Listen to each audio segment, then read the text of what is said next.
the Trident Clipper, a British sports car that captured the imagination of car enthusiasts in the late 1960s and early 1970s, but now it's completely forgotten. Our tale begins in 1964 when TVR, a small British sports car manufacturer, decided to create a more luxurious model to attract wealthy buyers. They reached out to Trevor Fiore, a talented British car designer, to sketch out a new coupe. Fiore worked closely with Carrozzeria Fisor, an Italian car design firm, to bring the prototype to life. The result of their collaboration was the TVR Trident, which made its debut at the 1965 Geneva Motor Show. This sleek sports car turned heads with its glass fiber body, Dunlop wire wheels, and most importantly, a Ford 289 cubic inch V8 engine that produced a whopping 271 horsepower. The TVR Trident was an instant hit, with the company receiving orders worth £150,000. However, success was short-lived for TVR. By the end of 1965, the company had gone bankrupt, leaving the future of the Trident project hanging in the balance. But as they say, when one door closes, another opens. In this case, that door was opened by William Last, a TVR distributor who saw potential in the Trident design. Last purchased the rights to the Trident project and established Trident Cars Limited in 1966. The company made its first appearance at the 1966 Racing Car Show in London, showcasing what would eventually become the Trident Clipper. While the new car kept many elements of the original TVR prototype, including the powerful Ford V8 engine, it now sat on a chassis borrowed from the Austin Healey 3000. The Trident Clipper was designed to be a high-performance sports car that could compete with the best. Its Ford V8 engine, similar to those used in the TVR Griffith and AC Cobra, gave it serious power. The Clipper could accelerate from 0 to 60 miles per hour in just 5 seconds and had a top speed of 150 miles per hour. These numbers made it one of the fastest British sports cars of its time. But speed wasn't the Clipper's only selling point. Its design was striking, with a long, sleek body that exuded elegance and power.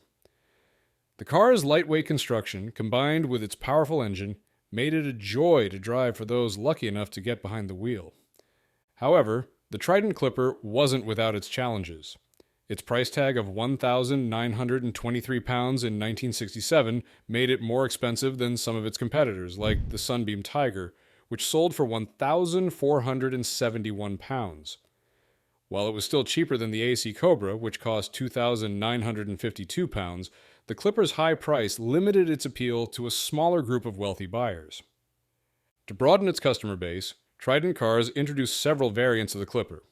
In 1969, they launched the Trident Venturer, a more affordable version powered by a Ford Essex 3.0-liter V6 engine.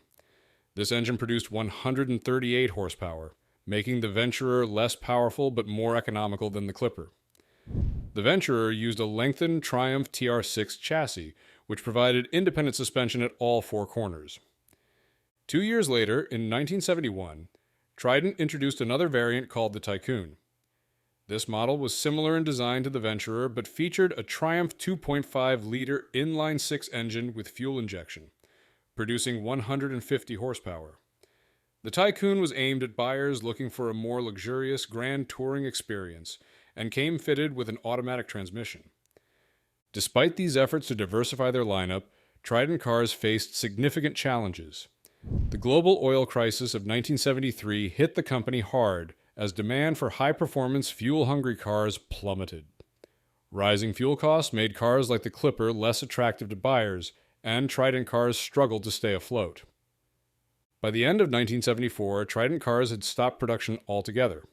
The company had managed to build around 84 examples of the Venturer, although some sources suggest the actual number may have been lower, possibly around 49 units.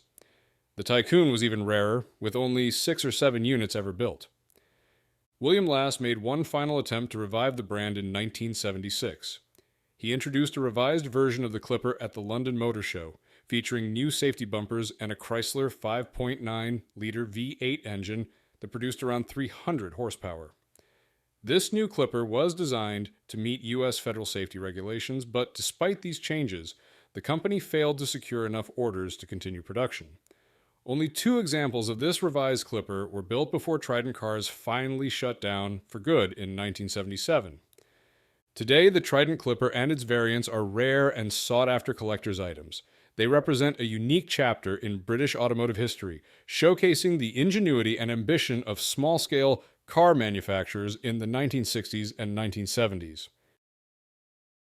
The Saab Sonett, a Swedish gem, produced by Saab from 1955 to 1974, represents a fascinating blend of innovation, design, and the relentless pursuit of performance.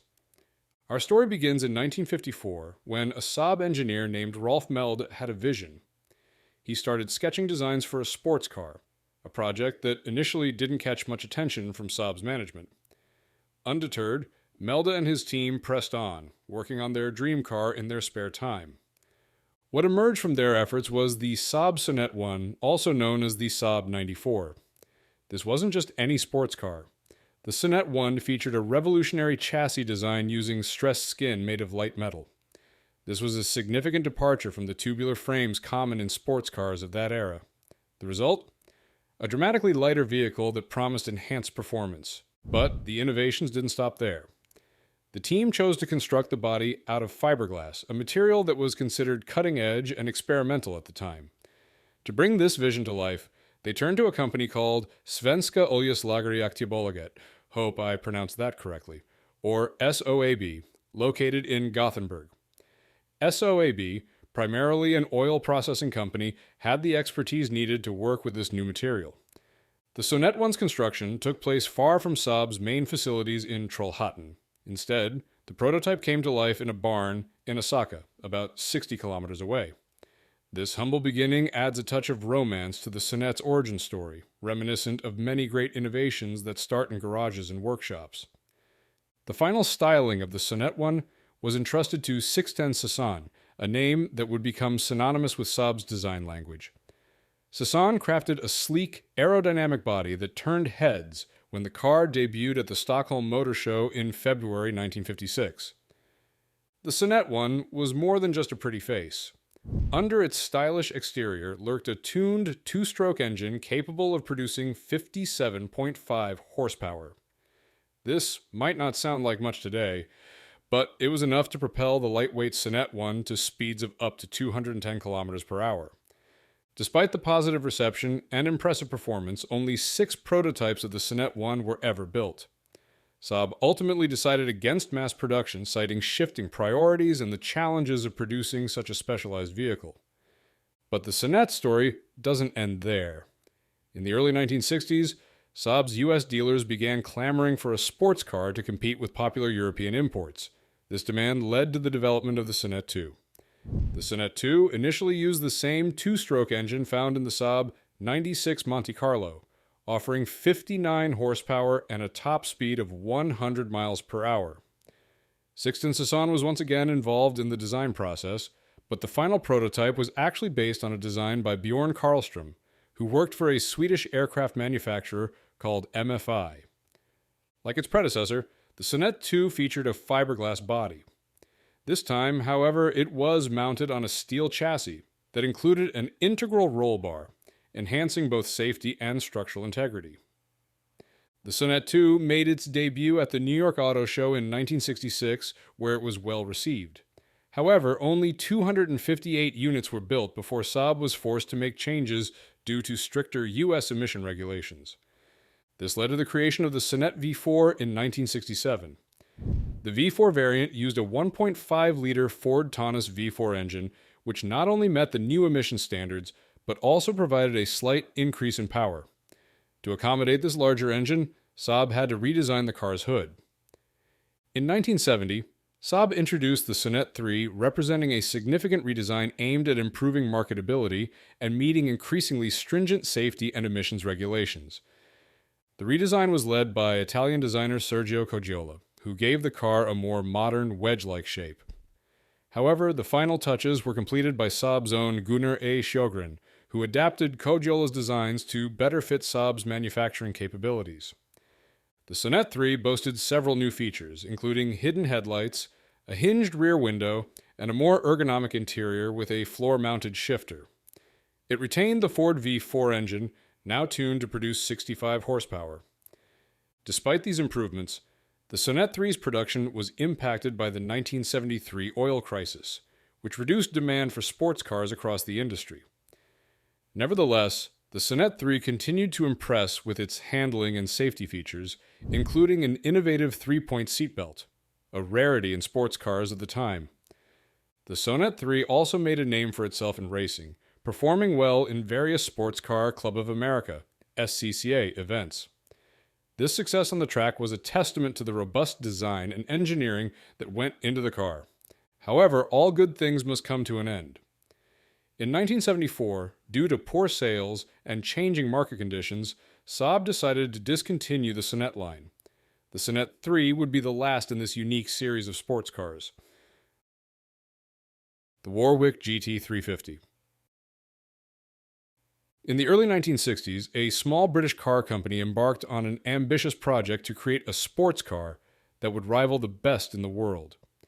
This is the story of the Warwick GT350, a vehicle born from the ashes of failure and fueled by the determination of one man.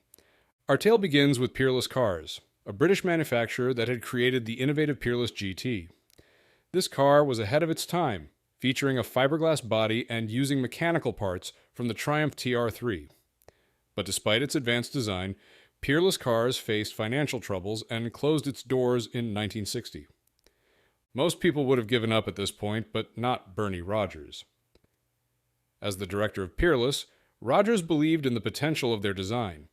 He wasn't ready to let his dream die. Instead, he decided to start fresh, rebranding the company as Warwick, named after Warwickshire, the county where it all began. Rogers' new creation was the Warwick GT350. This car took the best elements of the Peerless GT and improved upon them. The Warwick GT350 kept the innovative fiberglass body, which made the car both light and strong. But Rogers had bigger plans for his new vehicle. One of the most significant changes was under the hood. Rogers replaced the Triumph engine with a Buick aluminum V8. This wasn't just any engine, it was the same one that would later become famous in cars like the Rover, 3500, and MGB V8. The choice of this engine was strategic. Rogers had his eyes on the American market, where V8 engines were popular. This powerful engine is what gave the GT350 its name. It had about 350 cubic inches of displacement. The Warwick GT350's design was both stylish and practical. It featured a pivoting bonnet, a single-piece unit that swung forward from the front bumper. This design wasn't just for looks, it made it much easier for mechanics to work on the engine. They could remove the entire front section of the car by undoing just 2 bolts. The car's structure was also improved. The Warwick GT350 used a space-frame chassis made of rectangular steel tubing, which made the car more rigid without adding extra weight. The designers also added some cool aerodynamic features like roof fins that smoothly blended into the tail fins. These weren't just for show. They helped reduce wind noise and drag at high speeds. Inside the car, the GT350 was designed with both comfort and practicality in mind. It had a central instrument panel, which was a clever touch. This design meant the car could be easily made for both left-hand and right-hand drive markets without major changes. Buyers could choose fancy options like leather seats, wire wheels, and even a sliding sunroof. But the GT350 wasn't just about looks and comfort. This car was built for speed. It could reach top speeds of around 105 miles per hour, which was impressive for its time. The GT350 could go from 0 to 60 miles per hour in about 10 seconds, thanks to its powerful V8 engine and lightweight design. The GT350 didn't just look good on paper, it proved itself on the racetrack too. In 1961, the car entered several important racing events. It competed in the RAC Rally, showed up at the Goodwood Motor Show test day, and even took part in the Silverstone 6-hour relay race. Bernie Rogers himself drove the car in a GT scratch race at the Goodwood Whitson Trophy. These races weren't just for fun. They were crucial for showing the world what the Warwick GT350 could do. However, the GT350 wasn't perfect. Some drivers found that the car's handling could be tricky.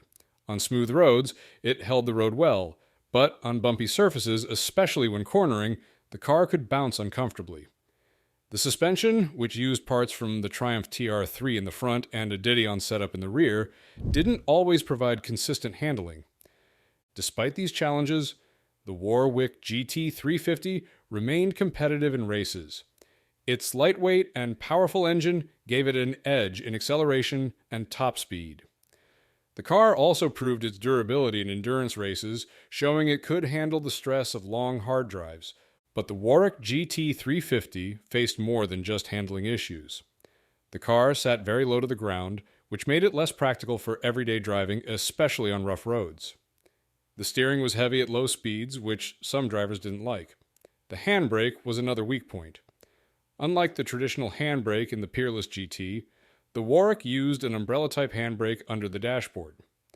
This design didn't provide enough leverage, making it hard for drivers to use effectively. Perhaps the biggest challenge for the Warwick GT350 was production. Despite claims of producing 5 cars per week by mid-1960, the reality was much different. In total, only about 40 Warwick GTs were ever built before the company stopped production. The same financial problems that had plagued Peerless continued to haunt Warwick. The car's price was also a hurdle. At £1,666, the Warwick GT350 was more expensive than many other sports cars of its time. This high price, combined with its limited production and technical issues, meant that the GT350 appealed mainly to dedicated car enthusiasts rather than the general public. In the world of classic sports cars, some names shine brighter than others, but hidden among the giants like Porsche and BMW lies a fascinating story of ambition, innovation, and ultimately, transformation. This is the tale of the Glas 1300 GT, a car that represents a pivotal moment in German automotive history. Our story begins in the early 1960s. Hans Glas GmbH, a small German car manufacturer, was known mainly for producing economical microcars like the quirky Gaugamobil. But Andreas Glas, the company's leader, had bigger dreams. He wanted to prove that his modest firm could compete with the big players in the prestigious world of sports cars. In 1963, the automotive world gathered at the Frankfurt Motor Show, known in Germany as the Internationale Automobil-Ausstellung, or IAA. Everyone expected Glas to unveil a new sedan. Instead, they shocked the crowd with something completely unexpected, a sleek, stylish sports coupe called the Glas 1300 GT. The 1300 GT wasn't just a surprise, it was a statement. Glas had managed to keep the car's development completely secret, adding to the excitement of its debut. The automotive press and public were stunned by its modern lines and compact, sporty profile. It was clear that Glas was aiming for a whole new market. To create this head-turning design, Glas turned to one of the masters of Italian car styling, Pietro Frua. Frua was a renowned designer who had worked with many European automakers, giving their cars a touch of Italian flair. For the Glas 1300 GT, Frua crafted a body with smooth, flowing lines, a low roofline, and a wide front grille. The result was a car that looked fast even when standing still. But the Glas 1300 GT wasn't just about looks. Under its sleek hood, it packed some serious innovation for its time. The car was powered by a 1.3-liter four-cylinder engine that could produce 85 horsepower. While that might not sound impressive today, it was enough to push the lightweight GT to a top speed of around 175 kilometers per hour, or 109 miles per hour. What made this engine special wasn't just its power, but how it was built. The Glas 1300 GT was one of the first cars to use an overhead camshaft engine with a toothed timing belt. Most cars of the era used chain-driven camshafts, which were noisier and less efficient. The timing belt in the 1300 GT was quieter and more precise, allowing the engine to perform better at high speeds. Production of the Glas 1300 GT began in March 1964, marking the start of an exciting new chapter for the company. The cars were assembled at the Glas factory in Dingolfing, Germany. However, the stylish body shells were actually built by an Italian coach builder called Maggiora, located near Turin. This combination of German engineering and Italian craftsmanship became a key selling point for the 1300 GT. One of the Glas 1300 GT's greatest strengths was its lightweight design. Tipping the scales about 1,830 pounds, the car was nimble and quick. This made it fun to drive on winding roads where it could compete with more powerful but heavier sports cars. Inside the Glass 1300 GT, drivers found a simple but functional interior. The dashboard featured a large speedometer and tachometer placed directly in front of the driver, providing all the essential information at a glance. The seats were designed to be both comfortable and supportive, making the car suitable for long drives as well as spirited runs through the countryside. The suspension system of the Glass 1300 GT aimed to strike a balance between comfort and handling. The front used independent wishbones with coil springs, while the rear relied on a live axle with leaf springs. This setup wasn't as advanced as some of its competitors, but it still provided good handling, especially given the car's light weight and low center of gravity. As successful as the 1300 GT was, Glass wasn't content to rest on its laurels. In 1965, they introduced a more powerful version called the Glass 1700 GT. This new model featured a larger 1.7-liter engine that could produce 100 horsepower, boosting the top speed to around 185 kilometers per hour or 115 miles per hour. The introduction of the 1700 GT required some changes to the car's design. The larger engine was taller, necessitating a raised hood with a central ridge to accommodate it. Interestingly, Glass decided to use this new hood design on both the 1700 GT and the 1300 GT, even though the 1300 didn't really need the extra space. This helped streamline production and gave both models a unified look. The Glass GT models, particularly the 1700 GT, were marketed in several countries, including the United States. America was a crucial market for European sports cars in the 1960s, and the Glass GT found itself competing with more established names like the Porsche 911 and Alfa Romeo Giulia. While it may not have been as well known as these iconic brands, the Glass GT still managed to attract a following among enthusiasts who appreciated its unique blend of style and performance. However, despite the success and innovation of the GT models, Hans Glass GmbH found itself facing financial difficulties by the mid-1960s. The company was small compared to giants like BMW and Mercedes-Benz, and the costs of developing and producing sports cars were high. In 1966, BMW saw an opportunity and acquired Glass, marking the beginning of the end for the independent company. Under BMW's ownership, the Glass 1700 GT underwent some significant changes. BMW engineers replaced the Glass engine with their own 1.6-liter unit, which was used in the BMW 1600 series. This new engine produced 105 horsepower, slightly more than the original Glass power plant. The suspension was also updated, with the old-fashioned live rear axle being replaced by a more modern semi-trailing arm design. This improved the car's handling and brought it more in line with other sports cars of the time.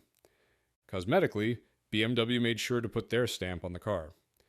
The most noticeable change was the addition of BMW's signature twin kidney grills to the front end.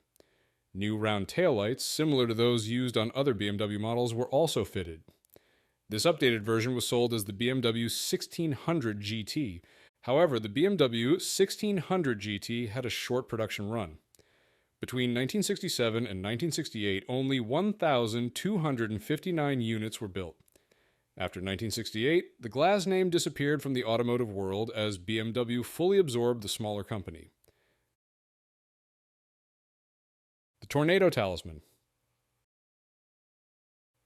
This British gem, born from the minds of enthusiasts, left an indelible mark on the landscape of fiberglass-bodied cars.